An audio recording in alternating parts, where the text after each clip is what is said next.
I am back doing another build video real quick. It won't be as long as the other one because we're just doing a follow-up on the monk. I know we just did a monk tank, but I wanted to do a normal monk as well. So I just epic TR'd and ran a second epic life just as a normal monk. So we're going to get into it. It probably won't be as long as the other ones because I didn't do a spreadsheet like I normally do, just because I've done monk dozens of times. One of my favorite classes to play, even though I know it's unpopular. So let's get into it.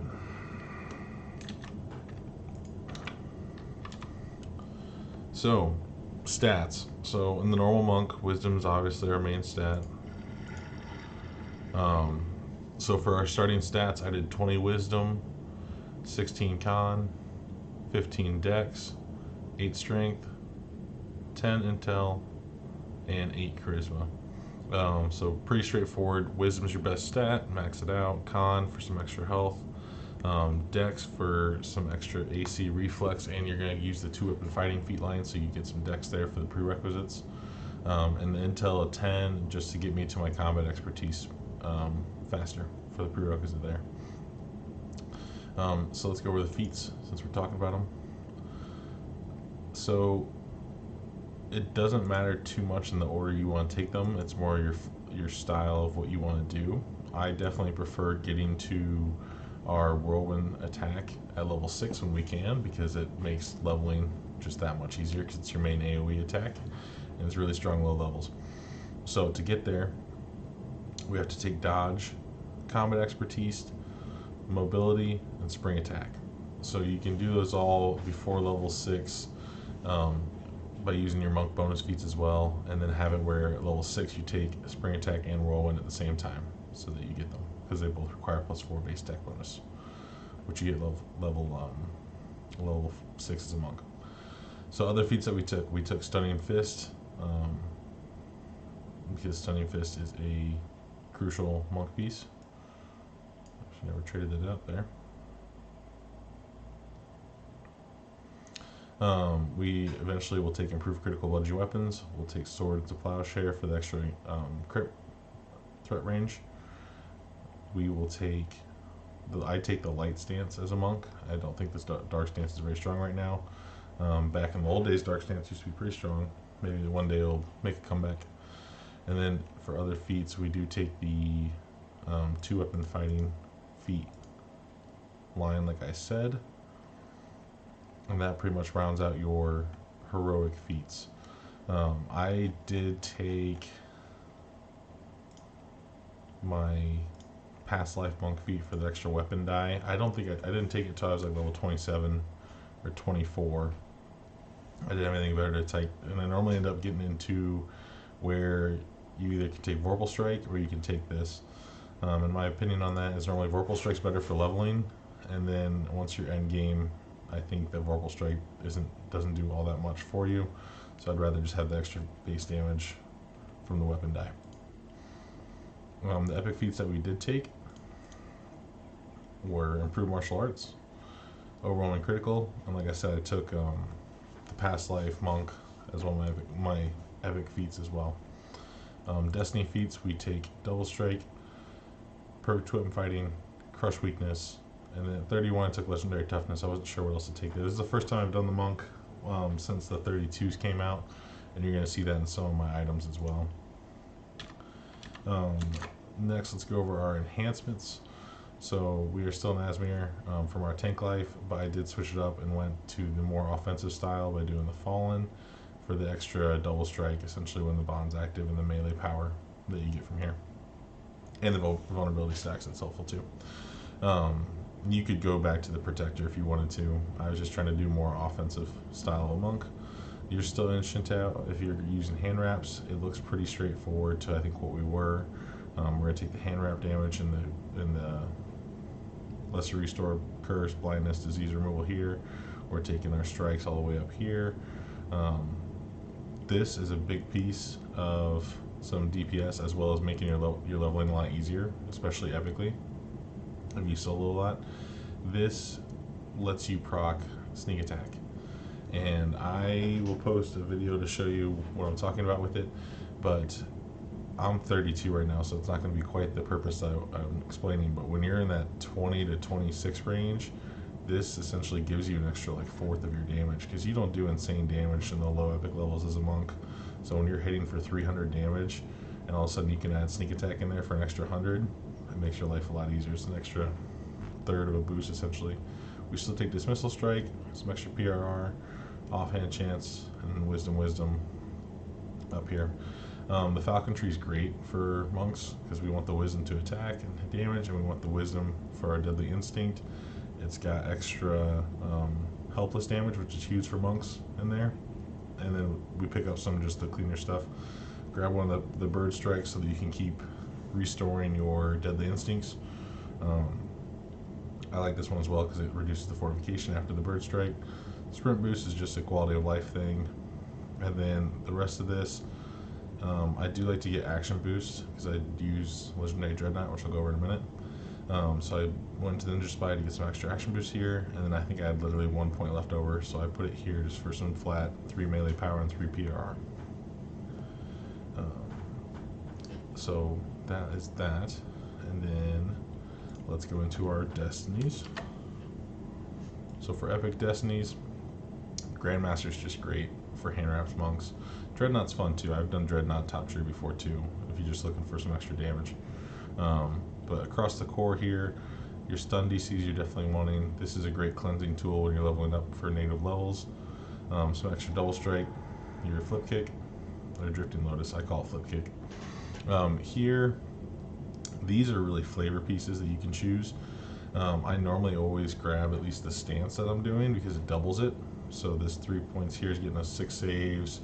The 30% damage while helpless I'm not overly worried about, but since we're going to be in wisdom stance, it's nice to double it. And I think I just had to spend some more points to get up into my top tree, so that's why I grabbed some extra hit and damage here and some extra AC and dodge here. And then up here we grabbed some extra sneak attack damage, some extra crit damage.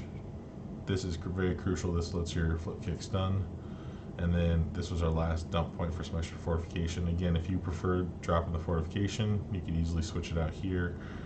These 2 rows here are really more so what you prefer in your monk. And then top tree, these middle 3 are the crucial ones. Everything is nothing, it's just a great tool. When you're running R10 stuff as a monk with a group, you'll get 10 to 15 kills from everything is nothing just on its own without having to fight, because you'll use it 2 or 3 times at least in a quest. So buffs up your kill count. This just gives you an extra crit multiplier, and then this is that magical resistance cap rating increase, and then we've got split the soul, which is great, huge defensive tool. I'll show you in a second just how insane that can be. And then for our secondary tree, we do dreadnought again across the board, bottom here, because melee power is great, flat melee power. I do take dire charge as well. I'll explain that in just a second. Again, some more stun DCs. I am a big believer in the action boost ability score increases, especially when you get onto classes like a monk that have multiple stats that help them out. Because monks use their wisdom obviously for their hit, damage, AC, saves, stun DCs, like wisdom's great. We also use our dex for reflex, AC, and same thing with con for hit points and some extra saves as well. So there's 3 stats that are super influential to a monk. So I keep action boost up all the time. So that's an extra 9 stats essentially I'm getting to my stat sheet while my action boosts are up. And then again, so here I've got some extra action boost. Here I've got extra weapon die if I'm in Dreadmantle, which I normally am. You could do Grandmaster if you want, but I really don't think that's as good as the legendary Dreadnought. I never really have been a fan of the Mantle and Grandmaster tree. Here, this is the other reason it takes. So I'm going to go back to Dire Charge. So Dire Charge, so I do run them both. So normally, when you're leveling up 20 to 23, you're going to want to run the Drifting Lotus, just because it has better damage. 23 to 26, you're going to want to run Dire Charge, because you can get this tier 3 upgrade, so at least trips them for some extra CC. And then 26 and above, you're going to go back to Drifting Lotus because it stuns, just like how Dire Charge could. And you'll normally use this for for the rest of your epic life. However, I do keep dire charge as well, from the fact that if I run into undead or some kind of creature that can't be stunned, you still use dire charge instead, and they can still be tripped. So at least it still provides you some CC. Because I do think monks right now, I don't think Handwraps are as bad as places people think they are. I just think it's more of a specialty. Kind of have to be the flavor you want to play. Because I think their damage is okay. It's not like a tier 1 damage by any means, but I don't think it's like so far down the list that it's unplayable. And I think you just bring a ton of utilization and CC and kind of beefiness to the front line, and that can be useful in high Reaper groups. So having the extra trip is great as well. And then I grab the action boost tactics here, so I've got some more action boost so I never run out. Some extra double strike here. And then over here I've got the extra damage to helpless and displacement while action boost is active. And then I think I literally had 1 point left over, so I grabbed some extra flat melee power from another tree. Okay. So items. Now, keep in mind, the items I'm wearing are really before the level 32 increase. I just kind of went back to what I used to wear, and I haven't really upgraded much. I just wanted to knock out one quick normal monk life since I was playing that monk tank before I go on to my next build. So my items that I am wearing are the artifact ring that is the wisdom based melee ring, or damage ring, however you want to call it.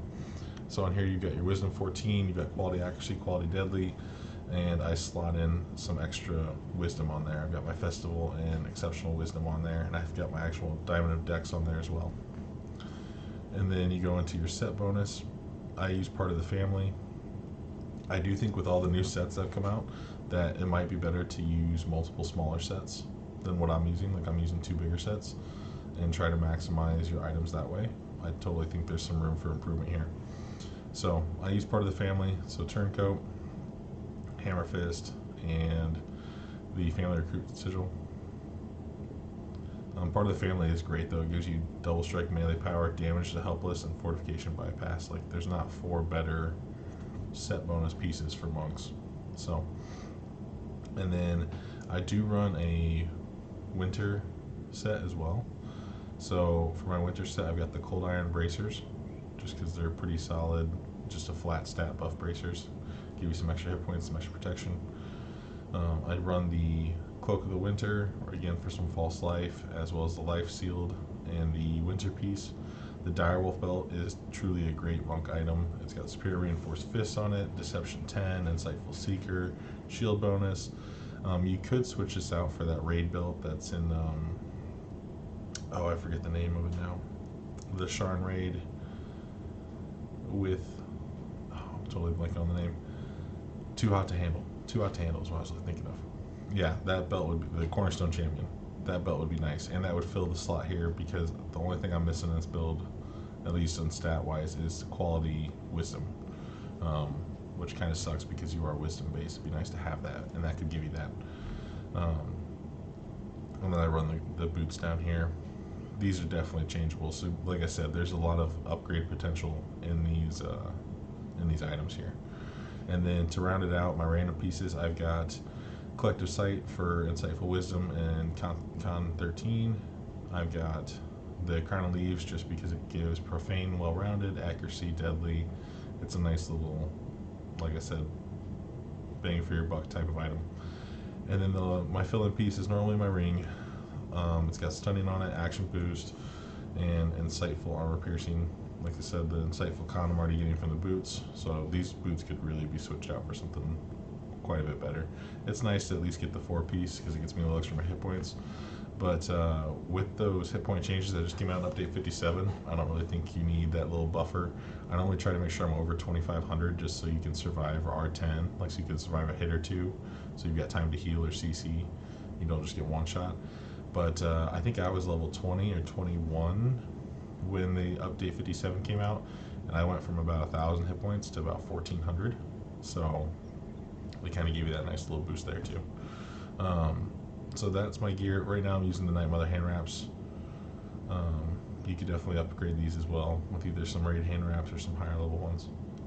For filigrees, I would love to be able to run prowess, but I cannot pull 5-piece prowess to save my life. So I keep pulling the same pieces over and over again, so I don't have it. So I've got some treachery for some extra melee power. Next fall for some extra melee power. One against many for some extra melee power. Next fall, sucker punch for some extra melee power and sneak attack, and shattered device. So really, I just kind of stacked up on here some double strike, attack, damage, melee power. Is really what I went through. My ring's got the other pieces for it too. Just the next fall, treachery, and one against many on there. And then playstyle of the monk. Pretty straightforward. You're a beef ball melee type player. You do use your for my bar. What I've got here, I've got Fist of Light. It is by far the thing you'll probably spam the most as a monk. You get it once you apply it to an enemy. You heal every hit against them. I normally heal for about 7 or 8 per hit. And once you stack 3, you get your Cure Light Mass. A nice solid little heal. In Reaper, obviously it's going to go down because the self-healing goes down, but in raids it's super nice, as well as it's AoE. Then next I got Stunning Fist. Main thing, it's a 95 right here. Once you've got Deadly Instinct on, it goes up to 112, pretty solid. Quivering Palm, same thing, it's an 84. You actually hit that a lot more than people think you do. Whirlwind Strike, like I said, is your main AoE cleared. Drifting Lotus, the flip kick, is right there for your CC, AoE, however you want to put it. I've got my Bird Strike on 6. I've got Smite Tainted Creature on 7. I've got 8 is my Tome of Jade for Reapers or Champions or whatever I want to use it for. 9 is Abundant Step. And 0 is my finishing moves. Like I said, other notable things on here. I've got Dire Charge down here if I ever want to use it. I've got my Healing Hands from the Asmir Tree. Dismissal Strike.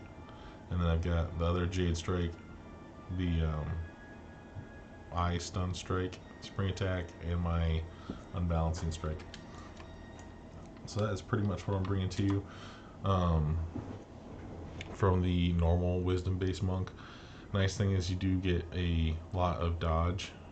Like you can see there, my max chance is 42. I do max that out once I get into Reaper. I've got the extra 6% there in my Reaper buffs. Reaper, you could really go whatever way. I haven't updated mine in a bit since I was leveling. I normally go defensive first in Epic just to grab the extra, and then switch into the offensive one to the higher level I get. But you could do this however you'd like to. But that's what I do for mine. The only last thing I wanted to show you real quick was a grab request.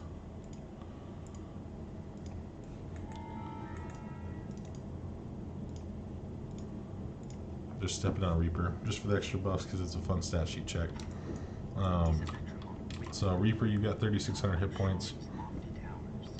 You know, your AC is 220. I think that's pretty fair. Your PR is 160. It's not terrible. It's okay. It could probably be higher. I took my MR item off. Oh, I never went on my trinket. So trinket is definitely a changeable thing. I just have Epic Litany of the Dead here for some extra attack and damage. You could switch it to like Blood of Blossoms if you want Enhanced Key, because Enhanced Key is nice to have if you're not in the strength stance. I normally don't need it too much, but it sure is nice to have. And it gives you your magic resistance back up. Or MR, what do you want to call it? The last thing I want to show you is how strong this Split the Soul is when you're in a quest. So give me just a second here to get enough key for it.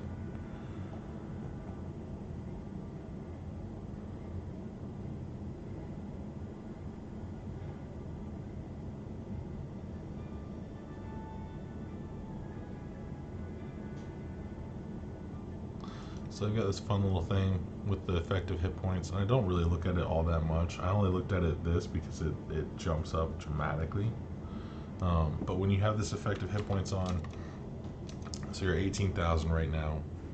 So you'll put on an action boost so that you get your displacement, and you'll notice your dodge is sitting at a 42, and then when you throw on split the soul, because you're a light stance monk, your dodge goes up to 92, makes this number go up to 481. There was one video I got up to about 950. I don't remember exactly how it was, and I forgot to check it on the monk tank to see how truly high it could get, but 950,000 I think is one of the higher ones that I've seen. But yeah, I just want to show you that. But that's pretty much it for the monk video. It's just a build path video. Like I said, I just want to do a quick one because I didn't make a spreadsheet or anything like that with the other ones. I was just knocking out an extra monk to go with the monk tank. So hope you liked it. If you have any questions, feel free to throw them in there in the comments. I know there's a bunch of gear upgrade possibilities on what I'm wearing right now. I just was throwing it back together to what I used to wear, and then that was a few updates ago. So thanks for watching, everybody. I'll see you next time. Thank you.